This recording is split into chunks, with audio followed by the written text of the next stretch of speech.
So, guys, I'm going to go back to doing my video. That's still annoying me. As you guys can see on my posts, I've been going over videos so I can kind of put things together so it makes it easier for people who are following this to understand what I was saying back then. Some of the technology didn't exist when I was talking about it. So I understand now how it would have made me look crazy. But now that the technology is catching up with what they've been doing and saying, it's easier. One thing that they've been doing recently is that they've been threatening my mother again. So that's why I'm going to start doing these videos on a regular basis so I can tell you what they're talking about. Partly what I think it is not just to threaten her, but to make me feel shame or guilt. They use shame and guilt a lot, and I've been watching some really good news reports about scam victims and why scam victims said they don't come forward because they feel shame and guilt, which is partly what I'm talking about. There is something to the psychology, not just of the predator, but of the victim. And that's partly what they're taking advantage of. So for me, they're like, well, I brought this into my life by having the job in 2016, which proves what I've been saying. So that's their true confession. I told you guys in a previous video that I'm going to talk about their true confessions whenever they confess something. So they admit this did start in 2016. They said that they were trying to trick me. Again, that's a true confession in and of itself. Just the way they phrase things uh confess what they're actually doing. They talked about this before. The other thing is they said they were going to try to trick me into confessing things, and that in order to do that, they would have to connect all sorts of things that cannot be connected because they're not connectable.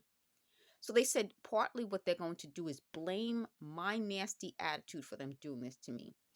When you're dealing with someone who has a nasty attitude, even if it's, I'll go along, I'll play along.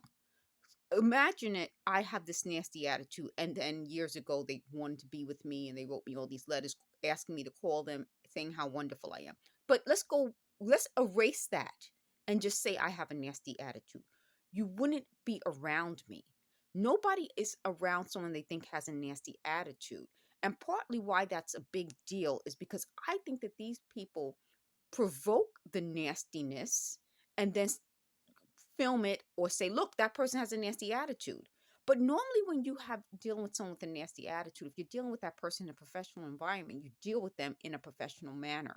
You wouldn't try to create any type of outside of the job relationship or a casual relationship. You would make the relationship more professional. If you have someone who has a nasty attitude in your building, you wouldn't twist their doorknob, knock throughout the day and night, or try to intimidate that person or threaten that person. You wouldn't deal with that person because for a neighbor or someone in your building, you don't have to interact with. So you wouldn't go out of your way to provoke a nasty response from someone you think has a nasty attitude. The other big deal about this is that if someone, like for example, if I'm going on the premise that I don't have a nasty attitude, right? So that was the premise that I do have a nasty attitude. If I'm going on the premise that I don't have a nasty attitude and I suddenly develop this nasty attitude, it's the result of all of this. The other big thing that they've been trying to do is say that the book doesn't exist. And they said they're going to twist this on me. And I'm going to title this video this. They're going to twist it that the professor really didn't write the book. The book doesn't really exist. They just did it to scare me. I bought the book on Amazon. It was autographed to someone, and I'm not going to use any thumbnails anymore. I'm just using, whatever image is available on the video. Isn't that even more provoking that somebody would put a book in Amazon for me to buy it, have it used? I call up and I speak to someone who actually would know what I'm referring to, and that person would play along with me that it wasn't my professor who wrote it and it was faked. It's too bizarre. That is even more bizarre than the logical part of it. So, what I'm saying is that there's something so crazy making and inducing about this whole process that I don't feel any shame or guilt. So if hypothetically my professor didn't write it and this is all some big made up thing, why would I feel guilty if everyone is going along with it? Then I would be the one who would be crazy, wouldn't I? The logical thing is if everyone's going along with it and everyone sees the book and it's online and nobody said it's not a real book, is that it's a real book.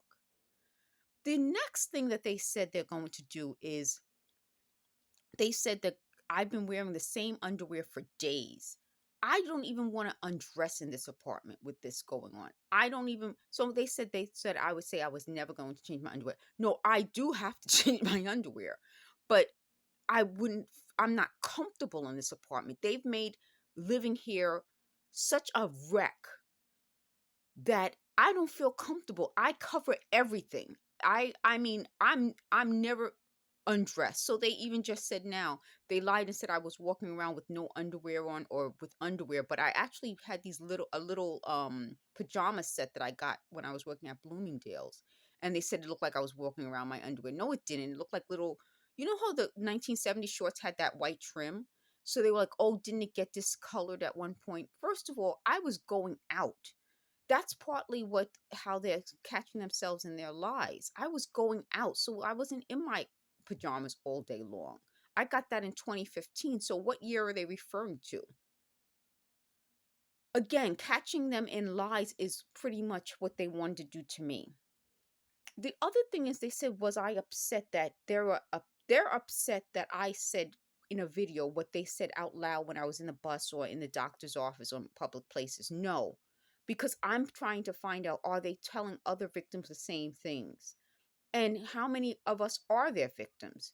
So if they're telling me something out loud and I tell you guys, partly is to avoid this book type of crazy making. You see how they were able to twist the book into crazy? If I don't tell you, they would have kept saying this over and over and over again. Partly by telling you what they're saying, it stopped them from saying the same craziness. They just yelled something I don't remember or can't think of what they said. So the other thing is now they're accusing me of lying in ways that I can easily prove I'm not lying. So like, for example, like this piece of paper here, they would say, "You don't have any paper there." And it's like right here, it's in my hand. So what is the point of doing that? Is it just to get me to argue? Yes, just to get me upset.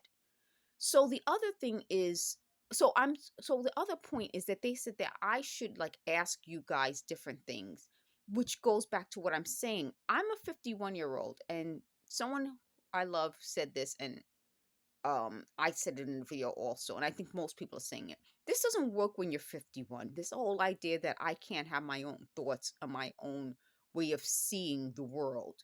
I'm too old not to. It I think most of the symptoms they're creating in victims are symptoms to make us look insane. And I've been linking posts where I've found different things that says that say this is to make people look mentally ill. It is to make people look mentally ill. There's no way we can ever say that this is to benefit anyone. Anytime someone exposes anyone to radiation, uh, s- uh, excessive gossip and rumors. Oh, that was another thing. They made up a lie about someone who I knew wasn't homosexual and said the person is homosexual. Then when I checked to make sure, the person is not homosexual.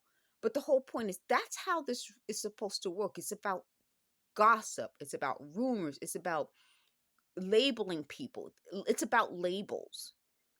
And if you label someone something and that affects them, that is illegal. So they don't like when I say I'm talking about victims' rights, not necessarily criminals' rights. Well, if they're the criminals, I'm definitely talking about victims' rights. I feel no shame in saying that. They said, "Well, am I ashamed when this was happening as bad as it was, and they said that they were illegal, that I at ICE?" Absolutely not. No shame at all.